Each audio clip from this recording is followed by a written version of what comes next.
Hello, friends and neighbors! Last time, we defeated Dark Demon. It was a glorious battle. Many enemies were... No, well, maybe not enemies were killed. Many good times were had, but finally, it is time for the show. The curtains will fall. The heroine gets his lady, and we saved that weird, metal badge thing, and aww. Good stuff. It was a close battle. However, as the hero, we prevailed. Now there's some sparklies going on, and oh, the townsfolk, they're being brought back to life, and oh man, it is fantastic. And there's Island Town McCain. It's pretty great. And Headdy's friends are there, Hangman, Headcase, and Bo, if I never introduced their name. Oh, I love this music. It's great.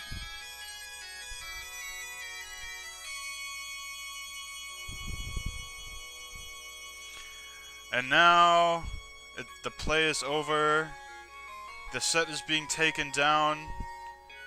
People in the audience are cheering loudly for our hero. It was a great show. It got a 5-star review in the newspaper. It went on to become a national sensation. It's the greatest show in the history of ever. Well, maybe not, because this is a fictional story, but, you know. I'd like to think that this puppet show probably deserved some recognition. Because there was heroism, there was drama, there was kidnappings, there were heroics, there were ideals, there was a baby on a stick who pointed his fist high in the air and shot lightning bolts from it. There was a monster made of balls who spun the background around. There was a giant wooden dresser. There was a bear who liked to steal the spotlight. And here, off in the distance, we see Dark Demon's castle. And what's gonna happen?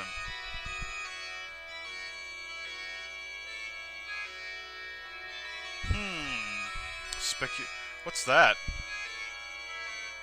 Well, I shouldn't play dumb. And here we see Treble Brune.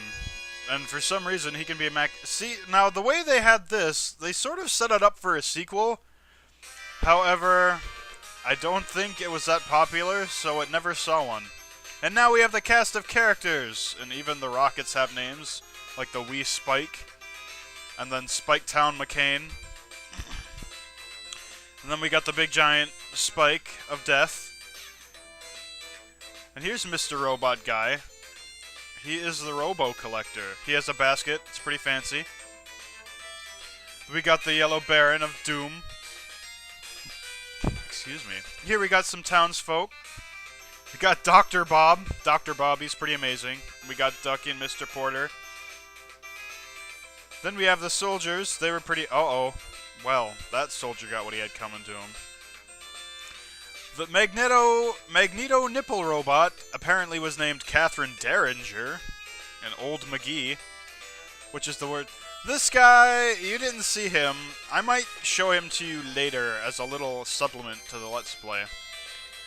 These were the soldiers in the lava world. It's pretty fantastic. They like to drop bombs and murder the denizens.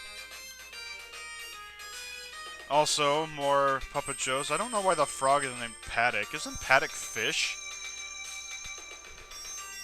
Tumble sets. I guess they're important. I didn't know they were alive. The giant robot from level 2 apparently is named Mons Meg. I don't know what that's about. Happy campers. Yeah, those guys weren't too happy when I impaled them on that spike thing. Well, that's straightforward. The Super Tank Machine. Listen to this music, though. It's fantastic. Funky Jeep Man. Honestly, whenever I don't know the name for anything, I always do something like that. I call them, like, a Big Town McCain, or a Funky Jeep guy, or a... I don't know why his name is Kelly. This guy is a pain in the butt, and I don't much like him. These guys are kind of a pain in the butt, too, but they weren't too bad. The spinny levels Or the flying levels were pretty neat. I don't like the guy that the guy shoots out of his mouth. And they have names for all of the cats. The cats are named Mackenzie, and the cows are named Steven and Sam, apparently. Then we have Missile Man. He's pretty great. He's got a weird little propeller on his head. It's pretty fantastic. Moloch. This guy! Haha. One of the more frustrating bosses sometimes. I don't like that guy. He's kind of rude. He eats your head, and it's kind of a jerk-faced.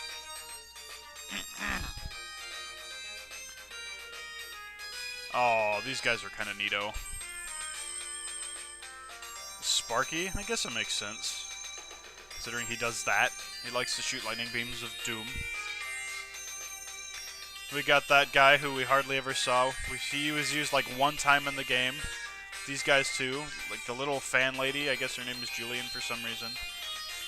Ah, the Puppeteer and Gentleman Jim. These guys, they're great. They're gentlemen. Would you like a sport of tea, sir? Mad Dog. We sang opera to him. It was pretty fantastic. That's right. His name was the Wooden Dresser. That must be steam coming out of its neck, I wonder. Easily one of the most epic bosses ever. That introduces the best boss music in the game. Then we got Babyface. There's the Teenager of Heroism and Ideals, and then Mr. Army Man of Heroism and Ideals, and then Old Guy. There's actually a little bit of secret with the Old Guy, which maybe I'll do a little supplement for him and show it later. Then there was the Gatekeeper and the Nasty Gatekeeper, because apparently they thought that two characters would be when... We will not speak of this guy, because he's horrible, and I hate him. And Arg. He makes me angry every time I see his face. And we have our boss, Dark Demon. He wasn't too bad. Trouble Balloon. We will see all of his incarnations now. Flying platform. I don't know why it's called a platform. It's not like you can stand on it. Then we have the Rocket Grappler. It's pretty fancy. He bashed us into scenery a lot. It was pretty fun. The Flying Scythe. He took out chunks of a tower and we fell to our doom sometimes. Then we have the Wheeler Dealer. He shot mines at us. It was pretty great.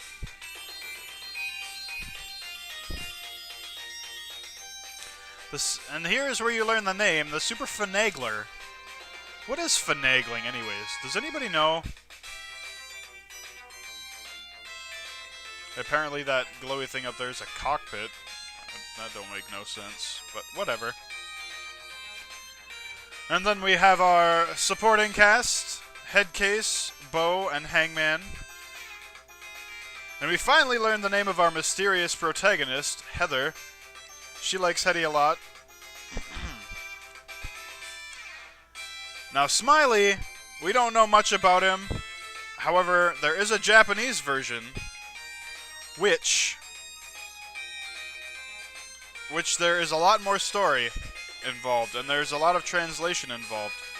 Perhaps one day I will do that one, but not yet, because we just did this one, and maybe a couple hundred videos from now, I will continue, and maybe I'll revisit this, and I will do the version that actually has transleaks. But now we get to the credits.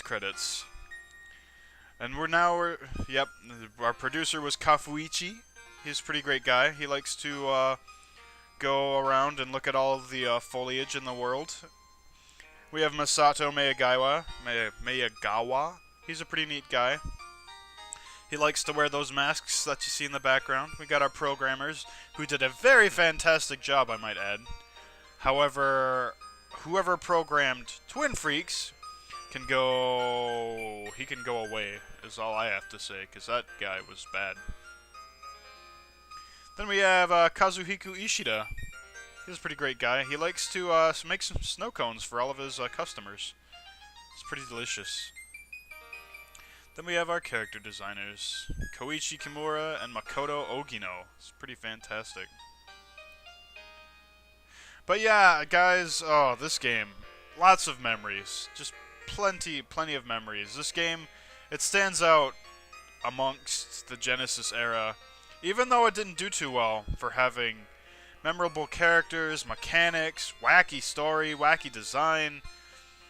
It's super great music. It's probably one of my favorite games ever that, as I had mentioned before, until recently, I had forgotten about because it's not that popular. But amongst those who do play it, they know that there's a real gem here. And honestly, I would ask, not ask, I would tell you guys that you should check out this game. You should give it a chance. It really is quite fun. And you could watch me play it, but there's always a little something special if you play it yourself and you really feel the experience of what the game is like. It's really great. It's a really good experience. And we got some good ending music here. It's somber. We have Hiroshi Asel. He likes to fly planes in the sky, and they go all over the place. We have special thanks to PP and Etsuko.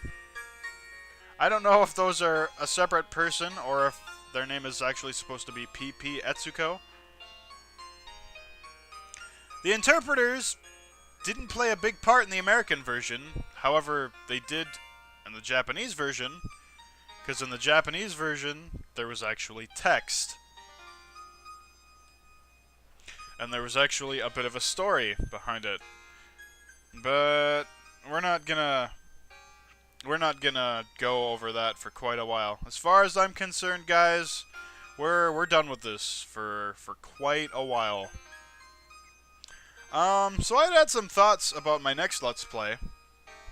And probably after this game, which was quite an ordeal sometimes, it was pretty good for the most part, but I want to do a little something easier. So I'm thinking about doing a specific puzzle platformer on the Game Boy, and it's about a giant monkey and a plumber, and his girlfriend from Brooklyn happened to be captured, and this plumber has to go rescue his girlfriend from this giant ape. If that gives you any clue of what the game might be, I'm sure it's easy enough. So, because everybody knows what's that about, and it's not King Kong, no. But yeah, we got Mark Panigua. He's a guy. He likes to make crepes. It's pretty delicious. We have Jill Alexander. If the last name was right, it would be Jill Valentine, and that would be our protagonist from Resident Evil. But unfortunately, she wasn't involved in this game. But yeah, guys, I keep saying it. I love this game. You guys should really try it out and play it. It's really fantastic. You really don't get the experience of playing the game, which is why I try to show it off, because I'd like to get this game out to more people, because I honestly don't think it got the recognition it deserved. It's really that great. It was published in 1994 by Sega. Man, that was let's see. That was about if I can do math, I think 26 years ago now. I'm sorry, I'm really bad at math, and I can't math. So, yeah. But I'm pretty sure that would have been 26 years ago now. 94, 2004. So there's 10. And then... oh no, so actually it's only 18 years old. So yeah, this game, it's I don't think it has reached that classic yet. However, if you do want to pick this up, you can go to They actually have it on the Wii in the Virtual Console where they have Sega Genesis games, and I think it's about maybe 700-800 points, so it's not that much. And you can play it on there, and you won't regret it. It's really great. Here it's listing all of our points and our secret bonus points that we got.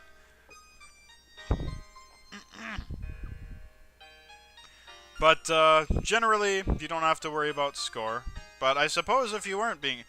See, the funny thing is why I think it's silly that they include this is because you do get a score throughout the game, but you don't like see it anywhere. So it's kind of just like it's like this moot point. But you know, I guess it gives you kind of something to strive for.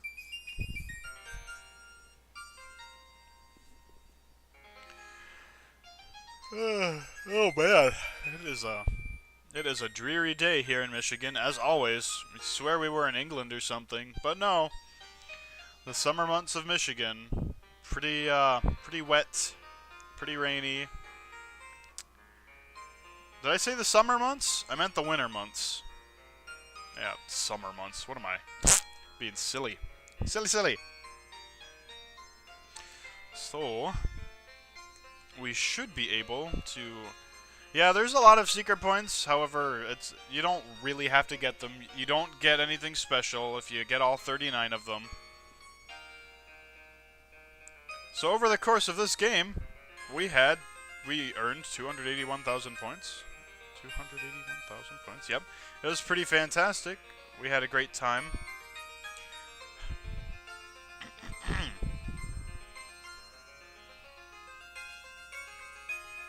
Got 0 out of 4 secret digits. Well, we won't have to worry about that. Thank you, game. I appreciate it. I'm glad you congratulated me. This game was good. It was hard.